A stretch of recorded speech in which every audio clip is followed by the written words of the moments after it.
caregiving isn't always about being the leader or being in front or always being the one to do everything. It's about walking side by side in your loved one's shoes.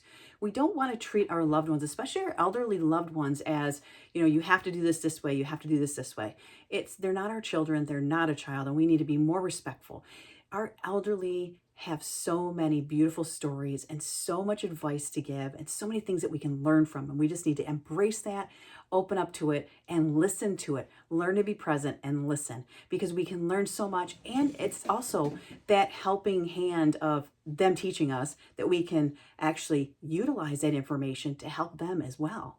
Number one, ask what I can do to help. Mom, Dad, what can I do to help? Not can I help you? Because it's easy for someone to say no. My dad was very proud. My dad would not ask for help. And if you said, can I help you? Then he would say no. And it would take him a while until he maybe thought of something that maybe he would want us to help with, but he kind of feel bad about it. But if you just say, what can I do to help? It puts it in a different frame of you want to help, you're ready to help. Give me something to do, right? And number two, help. Assist with the help. What is needed? What is it that they need to do or they want done? Is it unloading the dishwasher because they can't, because they just are so exhausted today? Is it washing the dishes in the sink? Is it just taking a rug outside to air, freshen it up?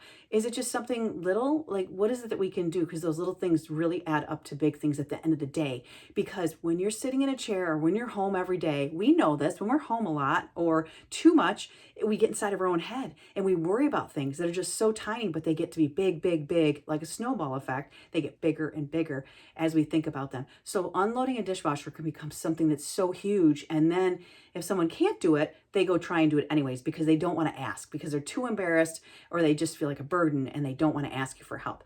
But make sure that you ask, what can I do? And then you assist with those things with a smile and like it's not a big deal, because it's not, right? It's just helping them like they helped you growing up, all the things that they did for you. You want to give back. Achieve what's needed. Maybe it's side by side in the kitchen, prepping meals or doing things together. Make it so it's side by side moments. Protect their dignity, protect their independence. Love them, give them hugs, give them smiles, because nothing is too big for the two of you not to conquer, or the three of you not to conquer on your own. Teamwork is the most important thing with this. Communication, being there for your loved one, and just make sure that, your help feels needed. Make sure that your help is what they're needing right now, what they're asking you for. And like I said, just make it so that, you make them feel good about things, because when you make somebody feel bad or you're short with them, then they're not going to ask you for things in the future. They're not going to ask you. I had something happen when my dad was in the hospital. They were talking about his inhalers and different things. And they said, your daughter's a nurse. Why doesn't she tell you these things? Why didn't she teach you these things? And, just because you're a doctor or you're a nurse doesn't mean you know everything about nursing or being a doctor or being, a post office person. I mean, you don't know everything. It's the section that you work in. It's the department that you work in. You're there to support. You're there to help when they need it. But sometimes we don't know how to do something, so we have to learn. But it's always like, I chose my little things, because the biggest thing of all is being there for my dad as his daughter. And I didn't want to nag him. I didn't want to push him. Why aren't you doing this way?